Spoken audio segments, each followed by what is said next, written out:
तं विनाशकारणम् नमामि विघ्नेश्वरपादपङ्कजम्। ॐ शान्ति शान्ति शान्तिः।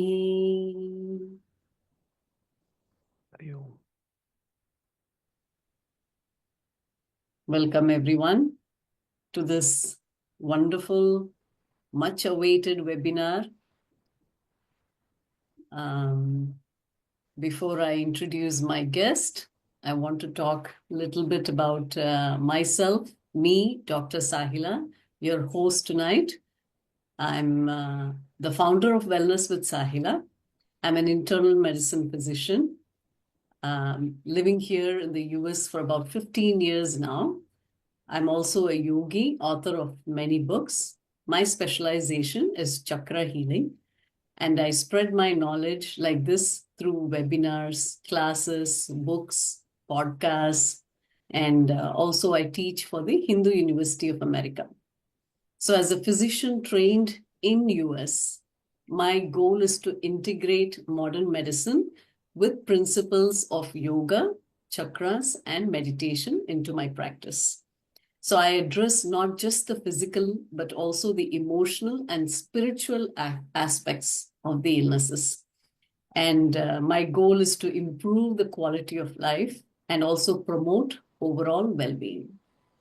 What truly energizes me in my passion is my passion to help others and unlock their fullest potential, empowering them towards personal growth and overall well-being.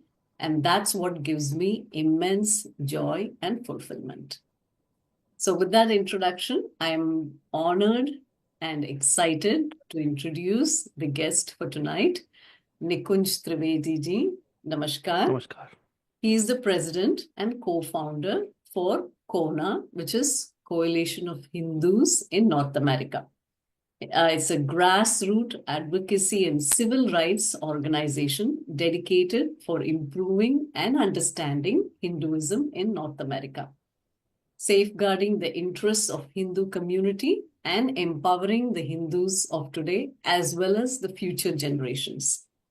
Now, Nikunji has been involved in education, advocacy, and civil rights for almost 3 decades, and frequently speaks on national and international forums as well as media outlets. He's a former chairman and president of Hindu Students Council, one of the largest Hindu student organizations in North America. He is also serves on the board of trustees there. He works in the financial services industry in New York and lives in New Jersey. Like me, I also live in New Jersey. I have a supporting spouse, 3 wonderful kids, and I have been in New Jersey ever since I immigrated here in 2002. So with that introduction, welcome. Namaskar. It's a pleasure to be here and looking forward to the conversation. Thank you. Thank you. So let's begin with straight away with your organization, which is the main purpose of this webinar. What is CoHNA and what are its purpose and your role? Sure. So CoHNA, as you mentioned, is Coalition of Hindus of North America. We started 4 years ago, and the idea was to empower Hindus from all walks of life. The whole point was there's a lot of misinformation about our culture. There's also a continuous propaganda that shows our culture as inferior, oppressive, but does not value the contributions of our great civilization. And when that type of misinformation and sort of bias is mainstreamed, it has an impact on how we perceive ourselves as Hindus and also how other people perceive us. So with that in mind, there have been a lot of issues that have been going on. When something happens in India, for example, the diaspora is blamed, even though the kids who are born and raised here have nothing to do with what happens sometimes there. We are blamed for things like caste systems and so many different issues. So the idea was to empower Hindus to address this misinformation through providing them tools and resources, whether it's webinars, whether it's training, but also making sure that they're having conversations with people who have on the political side, school administrators, all the way from city council levels at the local level to the federal level, so that when people are making policies, when people are talking about us, they're not talking about us without us. So that's really the idea of what CoHNA does. And over the past 4 years, we've been become a truly North American-based organization, East Coast, West Coast, North, South, and we have chapters in Canada and things like that. So in short, the idea is that CoHNA works for a better understanding, advocating for a better understanding of Hindu heritage and tradition, and empowering the community through advocacy, civic engagement, and community engagement. Wonderful, wonderful. Thank you for that brief introduction. And I just saw that on your Instagram page, I think you're also, one of the ways is that you're working towards granting a festive holiday for Diwali. Yeah. We just, Yeah. as you saw, today was the final. We've been working with the local community in Broward County in Yes. South Florida for probably over a year and a half, almost 2 years now. And they've been pushing for Diwali as a school holiday. There have been challenges there, which we don't need to get into, but the bottom line is they were successful and we were able to help them get a Diwali as a school holiday in Broward County Public Schools. So now 250,000 students are going to get a day off.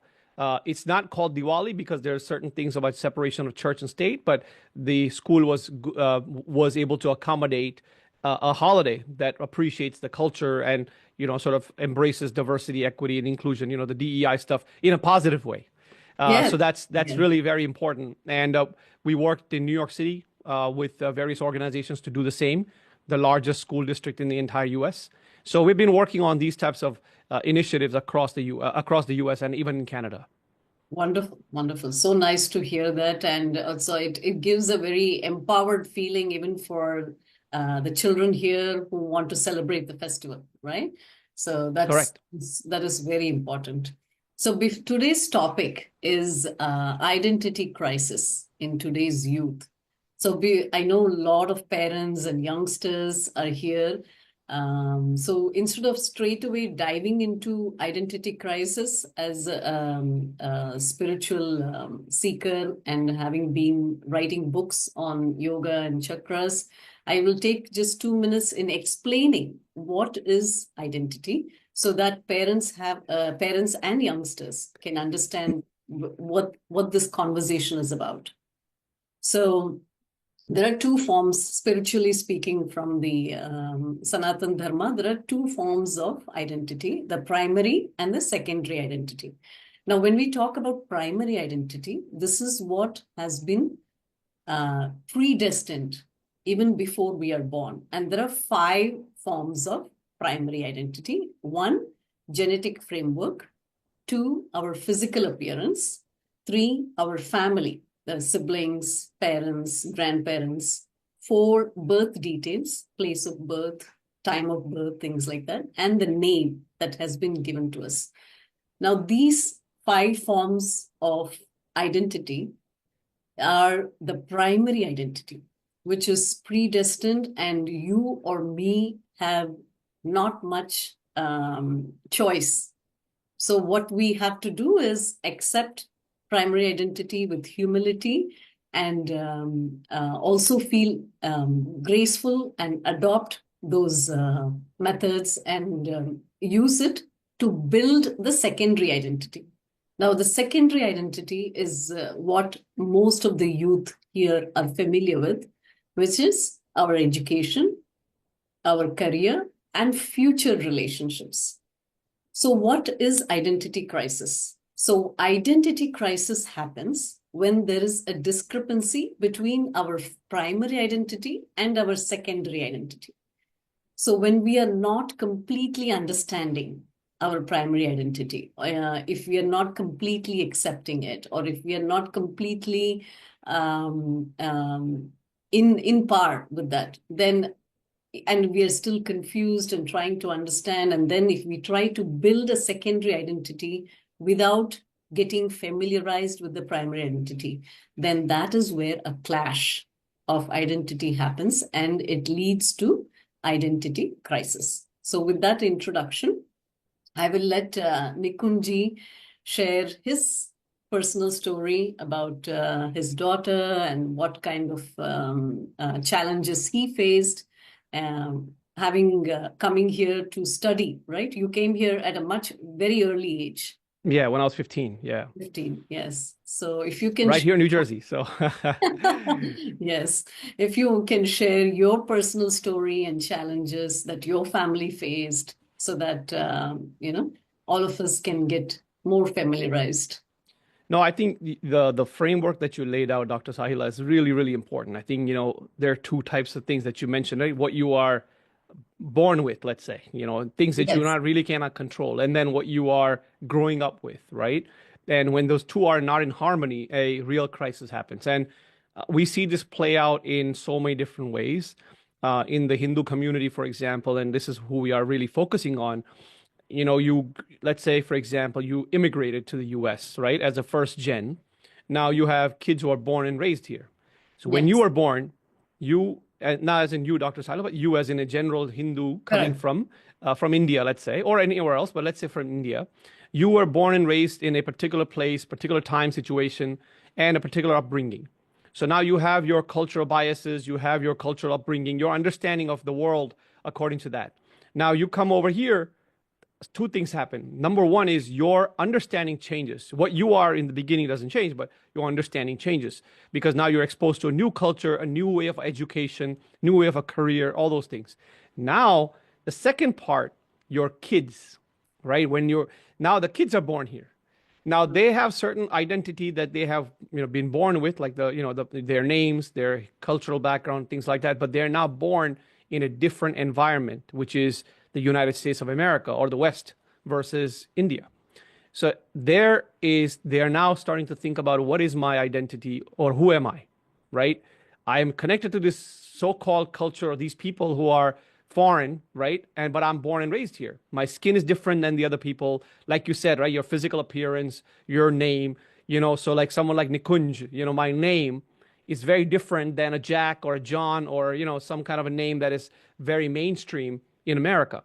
So right there, I'm sort of the other, right? So that's where I feel it really starts to germinate, right? When you are in that kindergarten, right? You start to have kind of a different, hey, my lunch is different, my appearance is different. My people around me, I speak in a new accent, but my parents speak in a different accent. So you start to internalize that.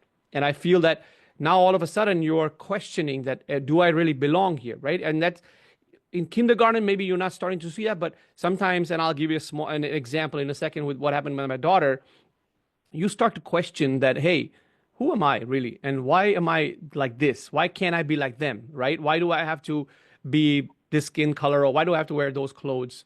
So coming to that point, my daughter, for example, was in, I would say, third grade or something like that. And she was going to this private school, majority sort of white community private school. Even though we're in Central Jersey, this private school had a majority. There were a couple of Indian brown kids, let's put it that way. Mm. So she sits down and she used to, when she was a little kid, she would take lunch from home, right? And, she basically opened her lunchbox. And one small girl, she goes, ew, your lunch smells, right? It smells like poop. That's what she said. Wow. And so my daughter was shocked because she's like, wait a minute, how can that be? Right? It's like this is my lunch. But of course, that little girl was not intentionally saying that. She just like because she may have learned something or she's just not familiar with the smell or whatever the case was. So all of a sudden, my daughter kind of like cringed, right? And she started to say, "Oh, I don't know, maybe I want this or not want this." So she came home with the lunch not eaten that day. Mm. And we're like, wait, why didn't you eat? She's like, oh, I wasn't hungry. And we asked her, and then slowly, we started to talk to her, and then she opened up, and she said, oh, they said that my lunch smells and stuff like that. So then we had to basically, I had to sit down with her and talk to her and say, hey, this is who we are, and that's where I started to realize that okay, this is going to be a long journey in sense of this continuous questioning of the identity, right? And so those types of things. So next time when that happened, she was much more stronger to say, hey, if you have a problem, get out of here. Like I want to eat my lunch and I have the right to eat my lunch. So this was again in a kindergarten, the third grade level, not in a higher level.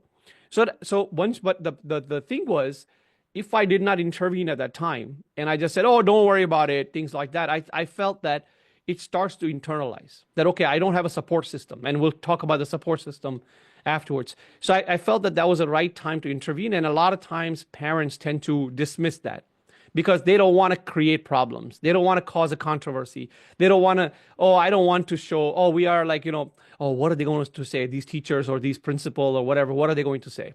But right away, we addressed it. And actually, the teacher was very happy that we addressed it because she said that this is the right time because it's important. So what they did was they actually taught a class about this. And they made sure that they talked about different cultures and different foods and how one culture has a different food that can be looking differently. It can be tasting differently. So they basically created a whole education about this. So, there are examples that we will continue to see, but this is the reason I bring this example is because a lot of parents I have talked to face very similar things. Heck, I faced this thing in high school, right? When I came to the US.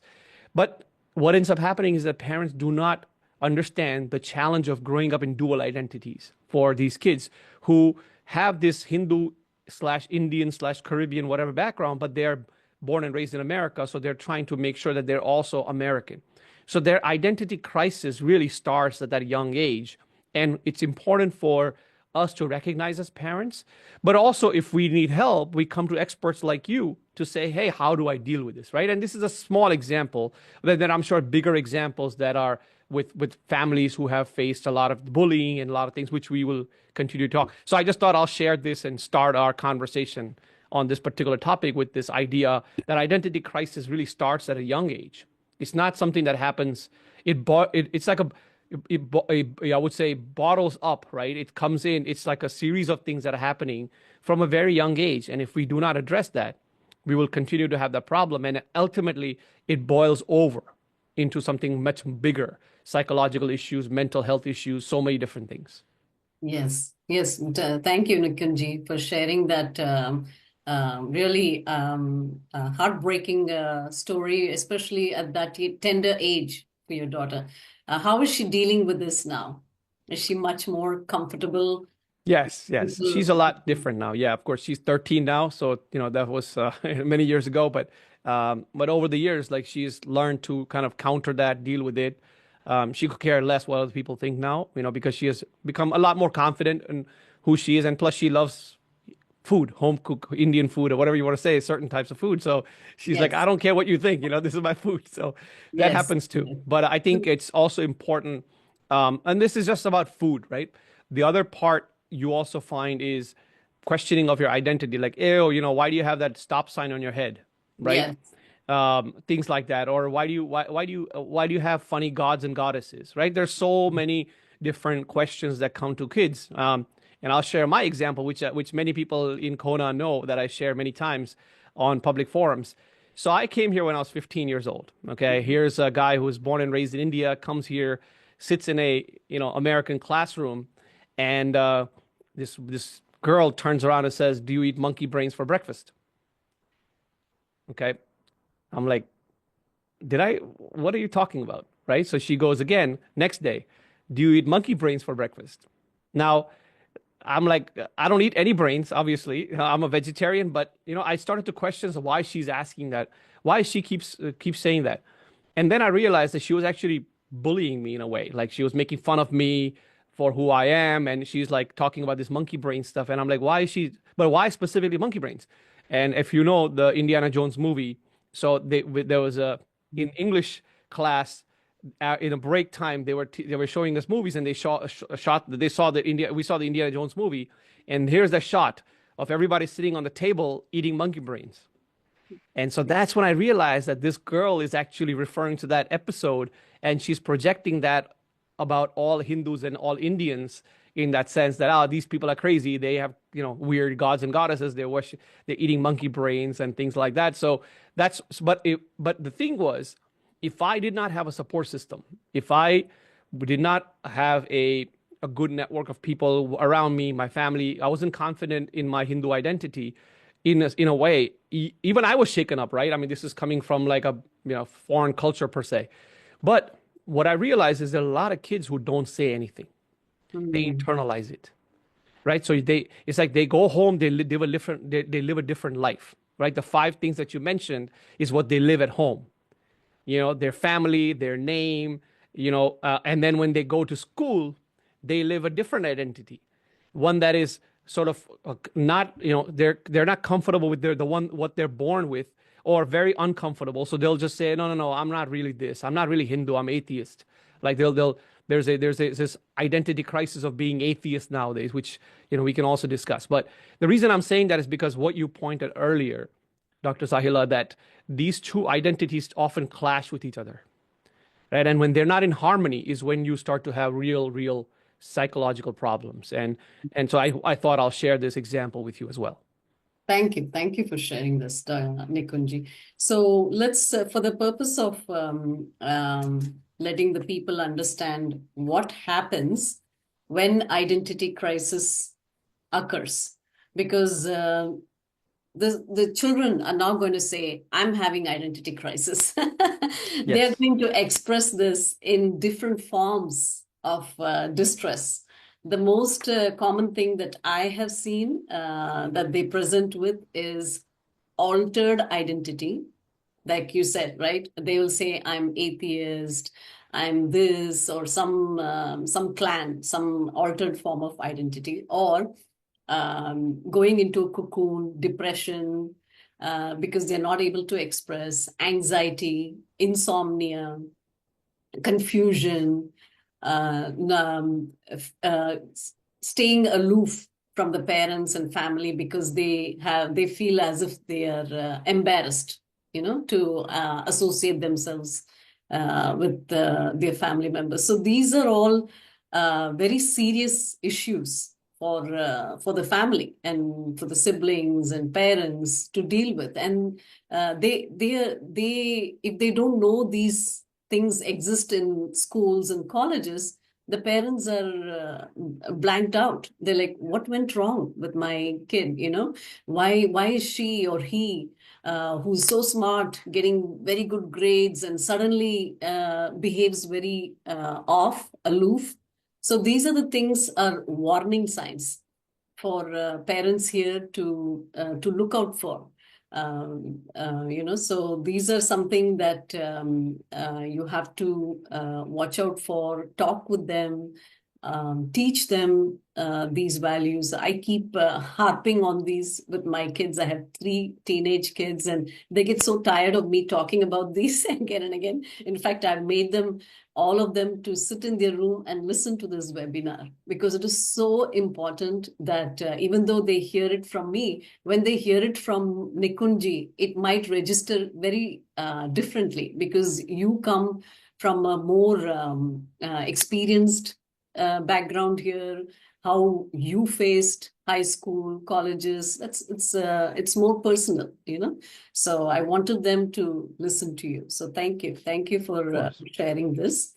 And Nikunji, coming to the next question, what do you think as parents should do to prevent or to address this kind of issues? What is your viewpoints on that?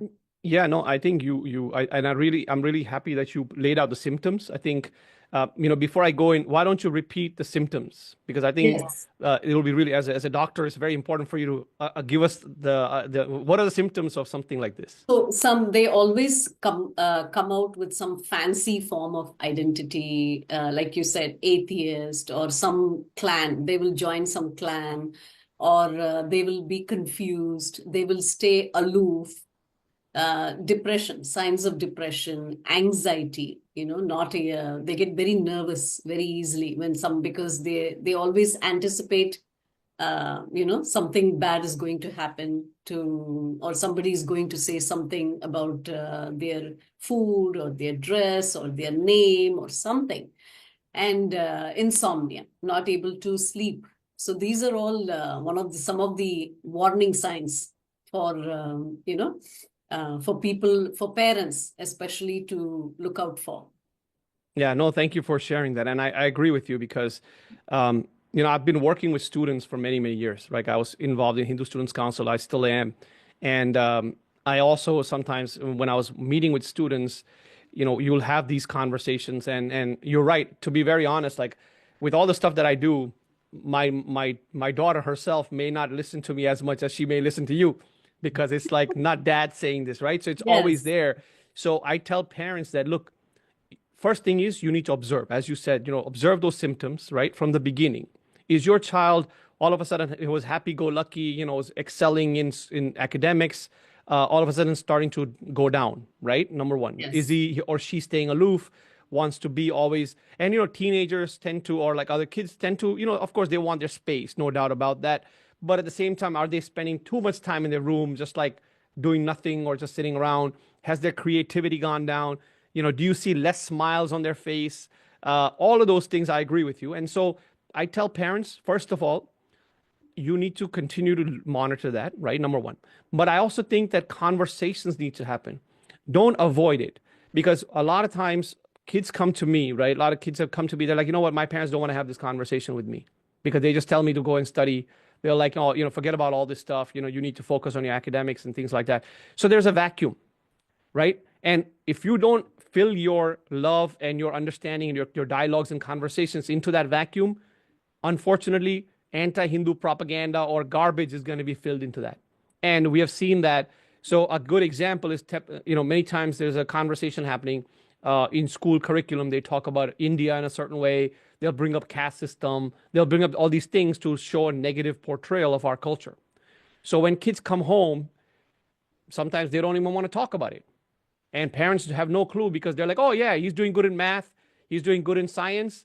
Great. Everything's well. But unfortunately, people may not like this, and I'll say it. Identity is not formed by math and science. I'm sorry. Very It's true. not formed by math and science. It's formed by social studies and perceptions of who you are, psychology, many other subjects that are not STEM type of subjects like biology or math. I'm sorry to say, if this is a rude awakening for people, let it be. But identity is formed by knowing who you are. Math is not going to let you know who you are. I'm sorry. What is going to tell you is history. Why do you think American history is taught so much? Because America is proud of its history. It wants to say this is our identity. The Constitution, the Declaration of Independence, all of these things are taught very fundamentally to show a true American identity. Similarly, they teach about civilizations. And when you look at all the civilizations, they put India or Hindu civilization down, and that has an impact. So now what happens is, so parents will basically play the role saying, okay, no, don't worry about it, beta. Just go and study, everything. Just ignore it. Just answer whatever you want. The problem with that is that builds on to something that goes onto social media. Because what the kids are going to do is they're going to go and try to find, because they're curious, they're going to try to find answers online. They're going to go to TikTok. They're going to go to Instagram. They're going to go to YouTube, and they're going to try to find these answers. Sometimes they find good answers, sometimes they won't. But if the parents are not having those conversations at dinner tables, or just, going out for a ride, going out for like a meal, going on a walk, saying, what's going on? Let's talk about this. And I'll tell you, if they don't do that, these kids continue to find this type of answers elsewhere. If their friends are similar boat, they're all going to be in the same identity crisis. And that's when they start to say, you know what, I don't want anything to do with this culture because it's not relevant for me. Okay. And why should I go to the temple? It's not relevant for me. Why do I need to sit there for 4 hours and do some pujas and things? It's not relevant for me because my back hurts, my legs hurt, and there's no benefit for me. So why should I even be doing this? And most parents won't have an answer except for getting angry and saying, no, I told you to do it, so you better do it. Right? And that creates a lot of tussle. So it's a vicious cycle that goes. And so I tell parents, first, establish a dialogue. The second thing, as I mentioned, is have that conversation that is relevant to them. Because it's not about your conversation, it's about their conversation. And I'll give you a small example. So my daughter is quite anti-woke. Okay.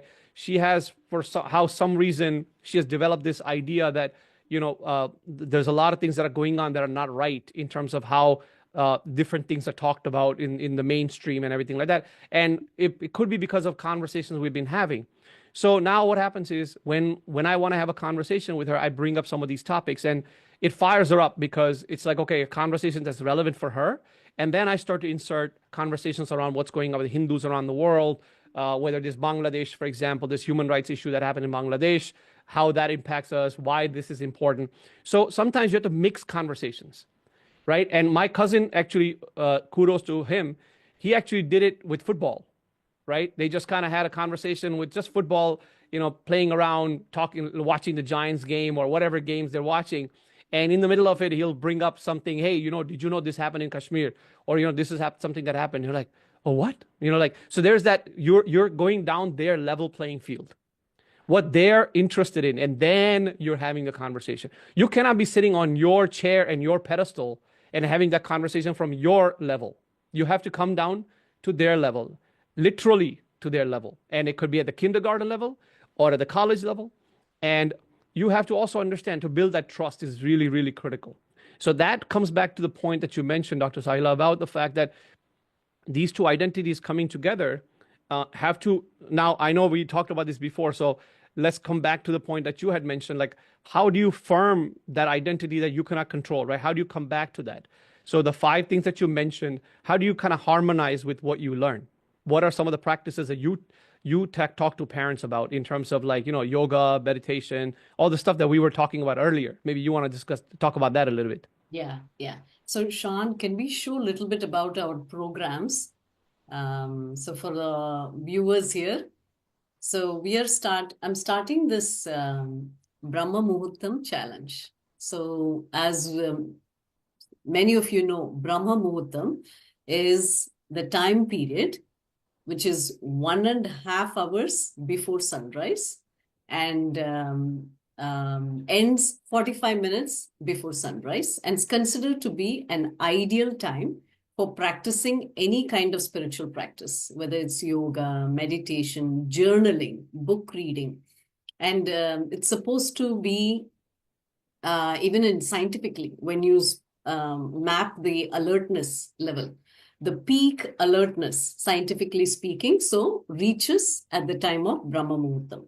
So this is not only for the youth, even for parents. So can you play that video, Shan?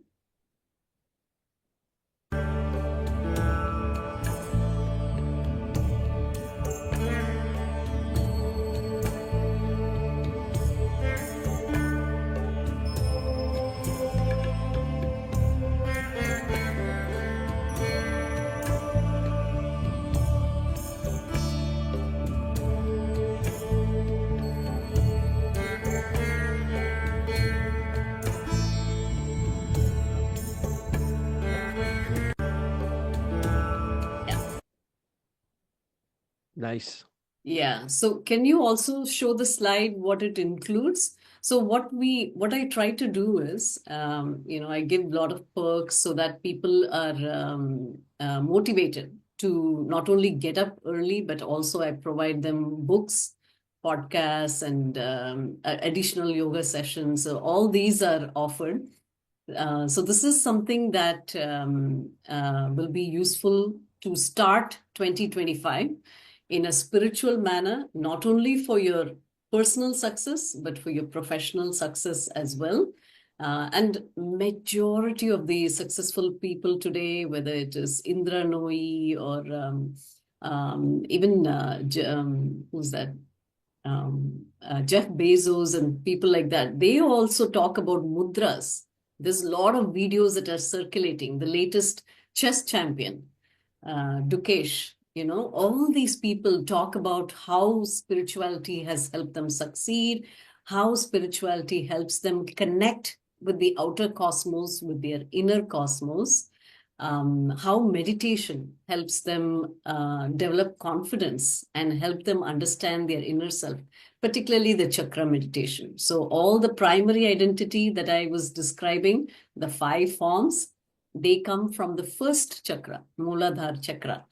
So that is what keeps us grounded, because that is the earth element. Mooladhara is the comes from the represented by the earth element. The second identity that I was talking about, your education, your career, your future relationships, even the romantic relationships, they all stem from Swadhisthana Chakra. So that represents your creativity, how creative you are in, presenting yourself and challenging yourself, how creative you are in your relationships. All these things are from the Swadhisthana Chakra. So all these things you are going to learn in the 21-day Brahma Muhurtam challenge. Why 21 days? Ancient wisdom, like yoga and Vedanta, has always time and again told us that any practice that sticks with us, that if we practice for 21 days, it becomes part of our karmic memory. So, as you all know, whether it's Sadhguruji or Sri Shiji, whoever that you follow, they all talk about karmic memory. So, instill this practice in your kids. They, even though they may be just practicing for the flexibility or because they enjoy, unconsciously, these practices get imprinted in their memory, and they are going to continue that after 21 days. And whenever they face challenges of identity, confusion, or bullying, or depression, not able to handle stress and pressures, these are the practices that are going to come and save them, because we as parents cannot be watching them 24/7. So teach them and allow them to take part in these challenges. And for every challenge that I teach, I provide a lot of data and science to it. My books, my podcasts, I think some of my students here can, who have taken courses, can vouch for that. Because I've practiced medicine here for 15 years, I know what it takes to explain the youngsters about this. So, No, this is great. No, this is awesome. I think it's yeah, really, I think I give examples of a kavacha, like in Sanskrit, they yes, have a word called kavacha. It's not just shield, but it's the shield of different layers, right? Spiritual shield, shield of protection from Bhagavan's grace, so many different things. And all of these practices and act as the kavacha for us yes, to yes, protect ourselves from all negativities across the board. So yes, I'm a yes, big believer of these things because I've practiced it myself. I do my pranayama on a regular basis, and very that good. really helps quite a bit. Meditation as well. But Yes, what's really important, though, as you mentioned, I think today's youth face a real psychological, pandemic. I look at it mm, everywhere you go.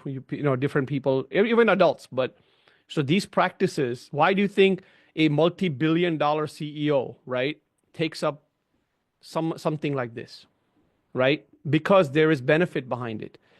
They have, like you said, they have learned to increase their productivity. They can do this. Everybody has 24 hours a day, 7 days a week, right?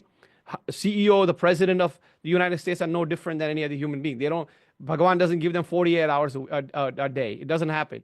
So how do you maximize those 24 hours? And that's what they do. So they have learned these skills, like you said, and they have learned it from, you know, sort of these new age gurus sometimes. Like, I'm not talking about our people. I'm just talking about some, person sitting around. But if you look at it, like you said, if you go deeper into it, I think it's really, really helpful. And you have to start young. I think yes, both. And what's really important is you can't be a hypocrite. I'm sorry, right? You have to do it yourself. You can't tell your kids, say, hey, go and do it. I'm going to drop you off to a yoga class. The yoga teacher's not your babysitter, right? You have to do it. If you're teaching your kid a class, you go take a class. true, very And true. then you spend that time and say, you know what? On a Saturday, we're going to do this together and make it fun, whatever you want, engaging, have a conversation, make it a group thing. Maybe some of your friends, friends of friends, whoever they are, maybe you're going to that yoga class with Dr. Sahila. Maybe there are other parents who are also involved in that. Maybe that's and somebody asked, like, what are you doing for identity crisis, And I would say this is something that we recognized a while ago. And one of the things that we started was the Beautiful Tree program. And it's not focused on yoga and meditation, but the idea is to give students who are in the middle school age information about our great civilization, our culture, that doesn't get taught in schools. And that is a big nexus of anti-Hindu propaganda and this identity crisis that results in negation of all that is good in our culture. So if someone who's been taught by the teacher that your culture is inherently bad and gets reaffirmation in New York Times that your culture is inherently bad, no matter how much yoga you teach that person, it doesn't matter. Why does it impact Indian Hindus or brown Hindus? I'll tell you why. Because Tim Cook or a random white person doesn't have, or another ethnicity doesn't have to bear this burden. Okay? They're not being taught that their culture is shameful in a class. So they'll take up yoga and meditation because they have no inhibitions. They have no other issues. But the moment you are taught that the only good thing about your culture is maybe nothing. Maybe you guys, created some culture, this and that. But what is bad is a long list of things. In today's schools, and you can talk to your kids, Dr. Sahila, there's zero conversations when it comes to Indian history and civilization classes about yoga and meditation. There's no coverage, even today. So we realized that, and we started this beautiful tree program within the Hindu Parents Network that allows students to learn about all those things before they even get to that level. I call it in medical terms inoculation. So we inoculate the kids with the antibiotic before they even get to that point, right? That's the one thing. Second thing is partnerships with folks like yourselves, right, out there, to talk about these things and offer as resources, both for parents. And so we have a course for parents as well, where we talk about these issues and what parents can do to learn more about it. And so bringing people like you, having these conversations is really critical because parents now have a resource to go to and have these conversations. They can listen to these YouTube videos, reach out to us, reach out to you and say, hey, you know what? My child is facing this issue. How can we get help? And sometimes it works. Sometimes it doesn't work. Sometimes it's very deep. So sometimes you can't just, put a message and expect answers. It's a longer process. So it's a multi-layered problem. But nonetheless, I think there are tools available, like you said, the 21-day Brahma Muhurta Challenge and other programs that you're running, and many other great teachers who are running out there that are acting as resources. So I personally, I want to thank you for this type of initiative and that you're doing, because I think it's really helpful for our generations to come, but also today's generations, parents, even adults can take that and then become more relatable to their kids. Yes, definitely, Nikunji. And why this becomes a very important subject today is when we are integrating intellectuals in these programs. See, earlier it used to be Gurujis talking about this. But today, all the CEOs, all the big people are into these spiritual practices, whether they like to admit it or not, that's different. So when people like Nikunji or me, a professional internal medicine doctor, are coming out and saying that, yes, these are crucial practices, then the youngsters are able to connect with it. So that's the, and I'm grateful to you that you being in a very high profile, stressful job in New York City, which I know because my husband does that. So I know how stressful it is. And still, amidst all that chaos, you're coming out and talking about this, spending your energy, your valuable time and commitment to this. So hats off to you. No, this is actually, to be very honest, this is actually a de-stressor for me. I look at it, this is my therapy at the end of the day. Seva is my therapy, doing this work is my therapy, because what it allows me to do, it allows me to think every single day when you wake up in the morning, right? There's this thing that comes in your mind, I. Yes. I am this, I'm going to go do my job, I'm going to do this, I'm going to do that. When is a moment in your life when you think beyond I? Very true. Very true. This is the fundamental reason why I do what I do, because Mm. it allows me to think higher than myself. That I am nothing. I am just a number at my job. I am just a Nikunj Trivedi who will one day die and disappear, right? But what is beyond me? Beyond us is where we have to think, right? Because that's where it's going to uplift us, right? The Mm. idea of heaven and hell, all those things are not really relevant in the from our framework. For us, it's always going upwards, uplifting.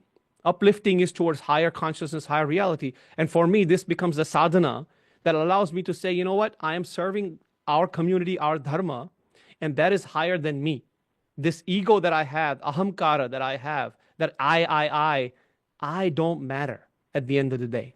What matters is the greatness of our dharma. What matters is the greatness that we have collectively. What matters is Paramatma, because this Atma needs to be united with the Paramatma at the end of the cycle that I am in today. Right? So when we start to think from that perspective, actually, so like I said, this is not stressful for me at all. This is therapy for me. So at the end of the day, I really, really look forward to doing this stuff because, all the other stuff is a means to an end for me. But Correct. this is more, if this is the stuff that grounds me, my Muladhara Chakra, right? Yes. That allows me to be in at peace with who I am in the middle of the chaos that I deal with. Sort of like that Kurukshetra where Krishna says, in the middle of, why did he decide to say the Gita in the middle of chaos, in the middle of war? Because that's a life lesson for all of us. That today we all face chaos in our lives, Yes. small chaos, big chaos. It's always going to be there. What we have to do is seek the help of our great civilizational tools like our meditations, yoga, pranayama, dhyana, all kinds of things, bhakti, that allows us to do things that are higher than us. And when we do that, it allows us to say, all these things, these waves of life will keep coming and going. Identity crisis will keep coming and going. What is always going to be there is dharma. And what we have to do is come back to it and embrace it. Rather than avoid it, embrace it, and then spread it amongst people so that they learn that they can also be happy, they can also be confident, they can also be radiant by accepting and embracing this and not shying away from that identity that they have been born into. So that's the Very, reason why we do what we do. very true. Thank you so much, Nikunji. Thank you so much for that wonderful message. Also, for the parents who are listening here, I always quote Karna as an example for identity crisis because there may be still confusion as to, what is this? Is this a new generation problem? No, the problem has been existing for generations, but at different levels. So Karna, if everybody recalls, was in a low caste upbringing, and he lied to Guru Parshrama that he was a Brahmin to acquire the great archery skills. And he was already blessed. He had this kavacha, the kundala, which is activating his concentration power, his intelligence. But still, he wanted to be more powerful than Arjuna. So he wanted to, he lied. And when Guru Parshrama found out, he cursed him, saying that he's going to forget all the things that he learned at a very crucial time in his life. And this is what led to the defeat in Mahabharata. And not only that, Karna, after that, he always was seeking for validation, external validation, even though he had so much power and intelligence and gifts and talents. He wanted external validation. So he always used to join with Duryodhan, and he refused to listen to Krishna. So he ended up, on the wrong side of the war, and finally leading to an untimely death. So identity crisis has always been there, and if we don't resolve it early on, it is going to lead to more and more confusion, adharma, like what Nikunji said. You're going to be on the wrong side of the war, and probably face worsening challenges. So that's one crucial example that parents can quote the story, to make children understand that it is not a new age problem. It has been there. It has been there for at different stages in different people, and today it is taken a different form in US or in North America, I should say. Yeah, no, I agree. I mean, it continues to be because people are not like you said, grounded in their roots, and Yes. they're avoiding one identity, the base identity, which is 95% of whatever you are, right? Yes. You're not whatever the ratio is. It may be something else, but point is, it's a huge majority of who you are, right? I mean, you can't even control your own breath, or you can't even control your heartbeat, right? That's your identity is already baked in. It's So already. imagine if Bhagavan said, "Hey, okay, I'm going to give you control of your heartbeat." Now all of a sudden you are on a smartphone, you forgot that you need to have your heartbeat. Instant death. So you have to. It's a silly example, but it's relevant because we think that we know a lot of things. We think that we already can conquer everything, but buddy, 99.9% of the things we don't even control. We don't. So Yeah. we That's why better there understand is and a accept that term. identity of Yeah. ours. Yeah. There is a term prarabdha karma for Out of that, the karma, right? exactly. Yeah. So we are just born with prarabdha karma, and we are Living it out. living it out.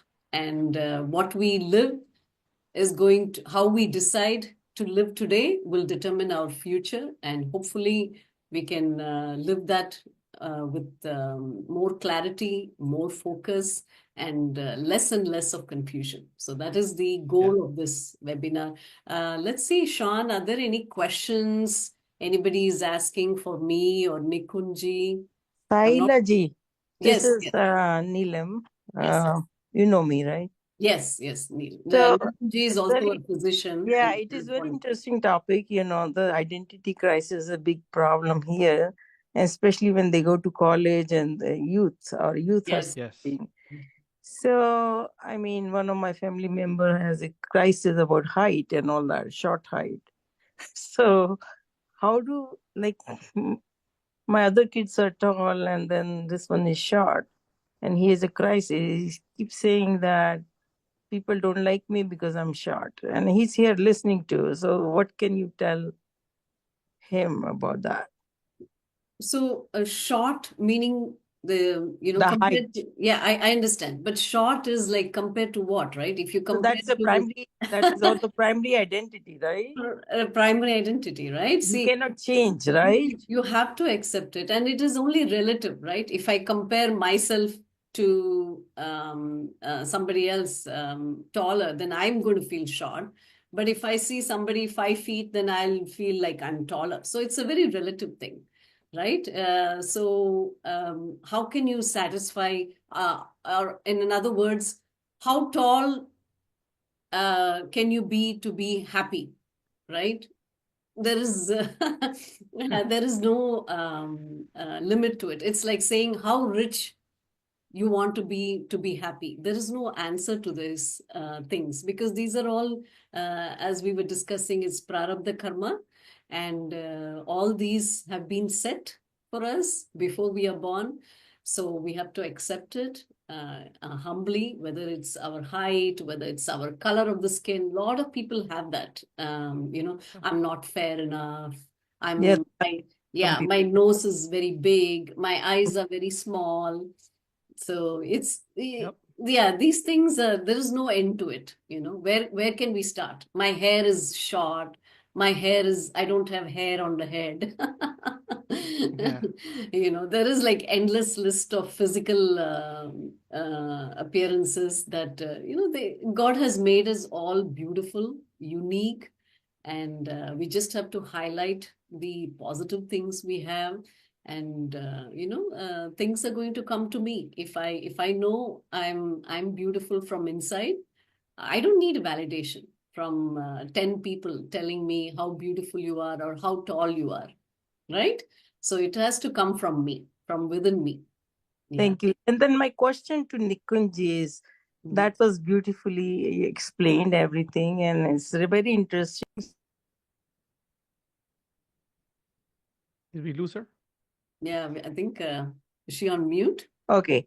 Ah, Is there a course you recommend where youth can join and help themselves?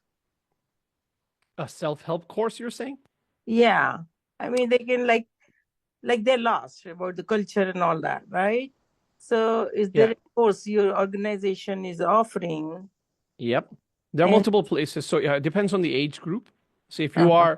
if you are, let's say, for example, in the middle school age group, you can join the Beautiful Tree program. You can go to hinduparentsnetwork.org. There was a link posted in chat by Agrima. You can sign up for the Beautiful Tree program. There's a winter camp actually coming up soon for that also. So it gives you, goes through stories. It tells you about the greatness of the civilization, and I have a story for that too, actually, how that started. So I'll tell you. I'll take 30 seconds of that. So this was during the pandemic. So we started CoHNA in the middle of the pandemic. Okay, people were saying you guys are crazy. Why would you start an organization in the middle of the pandemic? April of 2020, when the pandemic was in full swing, we started CoHNA. So in that year, everybody was home. So in December of 2020, people were, there was winter break and nothing was going on. So my daughter and I were having a conversation. Okay. And she's like, Dad, why don't you, we started Kona and you're doing this. Why don't we do something that educates kids about who we are? So I was like, okay, why don't you go and create something? So, she was quite small. So she just pulled out a PowerPoint slide and she decided to create a little graphic about our culture and stuff. And at that time, it gave me an idea that we need to have a program that is focused on creating the beauty of our culture. So we started a program called The Beautiful Tree. If you ever read the book called The Beautiful Tree by Dharampal, it's about the educational system before the British. And Gandhi ji talks about how the British cut down the beautiful tree. That's where the word beautiful tree comes from. So the beautiful tree is the banyan tree that has roots all over, right? So the idea was to create this program that combines history, combines basics of Hinduism, combines things about like how to make things relevant. Characters like you said, Karna, for example, right? There's different characters of Ramayana, Mahabharata, etc. So that was geared towards middle schoolers specifically, some high schoolers, but really middle schoolers, because of what I mentioned earlier. They start to have this kind of inferiority feeling ahead of time. That's number one.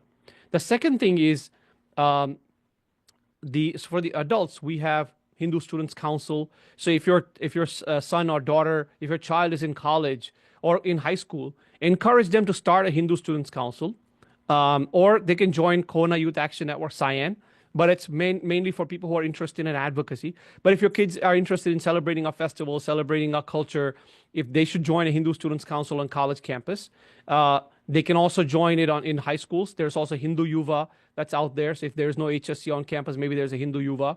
So find a support system. That's really, really important. People like you on campus are really important. So there's also Chinmaya Mission for kids who are at a certain age, right? Bala Vihars. So have some kind of a system that your child is meeting like-minded people. Because again, 90% of this conversation is they will forget about everything about Hinduism. What they will remember, I made this great friend who's just like me in that class. Okay, and that is I would say panacea for 90% of the issue. And Binduji put on the Tejas book competition. This is also very important. This is going on right now. 14 to basically young age youth essentially are targeting and reading about Indic civilization and history. We just did a program with them recently through our youth network also. Bottom line is become part of an ecosystem. Okay, the ecosystem that feeds you positive information and positive vibes. Because if you're part of a group of friends that could care less, okay, doesn't matter, or you become part of something and then you facilitate that within your kids. Okay, so I would say for the person who was feeling that you're short or tall, we come in all heights, all shades of colors, all noses and all hair and whatever you want to say. What is going to shine about you is how you present yourself, how you can confidently stand up and say, hey, this is who I am and this is my culture. Some of the greatest people in the world are some of the shortest people in the world. Okay. And it doesn't matter. It's relative. Like, for example, Hindus or Indian Americans tend to be on the shorter end of the curve, just average height wise. That doesn't mean it's a bad thing. Other people might be taller. That doesn't mean it's a bad thing either. So sometimes people are too tall because they're like sitting around. I have a niece who keeps complaining, saying I'm, much taller than the rest of the people. And I'm like, okay, here's another problem. Okay, now I'm too tall. So you can never satisfy based I on know. exterior things. What's really important is how you can carry yourself, how confident you are, what you can be as a human being, as an individual with great promises. Yeah, focusing on the talents, that Yes. also helps, If Thank you. whatever your son is interested in, let's say he likes to paint, or let's say he likes to sing, or whatever talents, Yeah. ask him to focus on those talents and Mhm. develop on that. So that will be the way to bring out confidence. Thank you. Thank you so much. Thank you so much. Namaskar. Yes. Thank you Anybody again. else? Questions?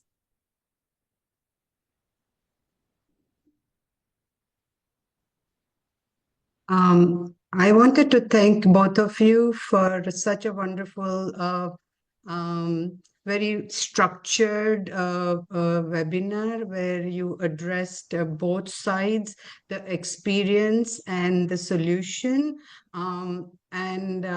What I see, person like me who came to this country in 1990, and my kids are like 27 and 30. We went through without having this kind of support.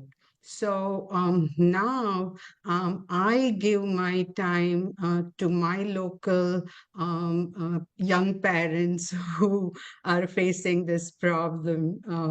And I think that more than 1990s, things have becoming more vitiated more and more. And very rightly, what Nikunj said is that there is no discussion, there is a zero discussion about the beautiful and the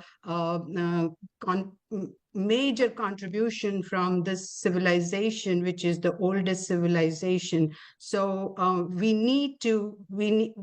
mean, it's a struggle. It's a challenge, and I'm very, very appreciative of what Nikunji has been. I'm seeing him day in and day out doing this thing. So wonderful, and thank you, Dr. Sahilaji, for also contributing to this. Thank you. Thank you so much. Yeah. Thank you, Binduji, for your kind words. Thank you. Thank you. Anybody else with questions? Anything you want to comment or add? I think 3 people raised their hands, so maybe Oh, Jay can okay. go first. Okay, yeah, please. Yeah. Who's next? I do have a quick question about HUA. So, are there any focuses or initiatives when it comes to like critical fields, maybe like law, yes, but like education or like specifically the humanities? Because I think it's very important to like train people in these subjects and then send them out into these fields. Like I know I'm like one of the rare teachers that are Hindu in Chicago, and like one of my students thought I was Mexican actually, but so like if we can get more of our community in these very important, impactful fields, I think that's important, but train them in a way that's like not just humanities, but like our own humanities, because I went through our entire college and they didn't actually even have, or my entire history degree, and there actually wasn't a single class in our department on Indian history. I learned it through the Hindi department. So, I think if we could, if there was some kind of initiative like that, that would be great. Because I have heard about Sanskrit there, but I don't know too much about HUA. I mean, you should contact HUA directly. I can put you in touch with someone there if you want. Yeah, that would be great. Yeah. Can I say something? Can I say something about it? Yeah, Yeah, yeah. Binduji, go ahead. Yeah, I think I would also say same thing as Nikunji said, that you should reach out to Hindu University of America. They do have, what I wanted to say, they do have very good courses that might interest and might be a positive, understanding of, or right understanding, not just positive, right understanding of the civilization. Yeah, that'd Yes, be great. Thank you. they have various courses on Sanskrit, Rig Vedas, Hindu civilizations. I teach chakra healing and pranayama practices there. So yes, there are various courses. You just have to go to their website and browse through their programs. Okay, perfect. Thank you so much. Yeah, sure. Thank you. Who else raised the hand? Krishan Chabra. Very nice program. I must say, Dr. Sala, nice to see you and hear you Nice again. I had enjoyed your course, if you probably remember. Yes, And yeah. yes, Hindu University of America offers a lot of courses, and I have attended a few of them. I'm very happy. And as for Nikunji, it has been wonderful. There's one thing which you have said, which I would like to emphasize. Since I came here in the 70s and I have raised my children, and now we are raising the grandchildren and so on and so forth. One thing which you said, which stands out, I think, is the keep the lines of communication open as your children are growing up. As they grow, there are times when you feel like, I don't know what is the right word with them, because you reach a point that things are very hard even to talk to each other. However, as they grow, keep the lines of communication open. It's very hard to do it, but if you do it, they will be with you. Treat them as your friends, not as your child or this or something. So as exactly as you said, think, work from their level, and things will be fine. Thank you very much. I enjoyed the class. Thank you. Thank you, Thank Krishan. you. Yeah, Thank you. greatly said. And thank you for sharing your insights, because you have experienced that journey since the 70s, 3 generations, yourself, your kids and your grandkids now. So Yes. Yes. Thank you. Thank you. Very valuable information. And thank you for taking the time to attend this. great. So should we call it Yeah, anybody I think else? so. Yeah, I think we'll end it here.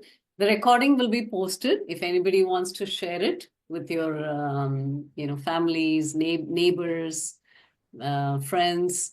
And thank you all. Thank you again, Nikunji. It's my Hope we pleasure. Thank you for having we me. should connect again at another camp or something like that Yes. for the youth. And I am Great. Dhanyavad. Hari Om and Shubhratri to all. Thank you. Great topic. Thank you.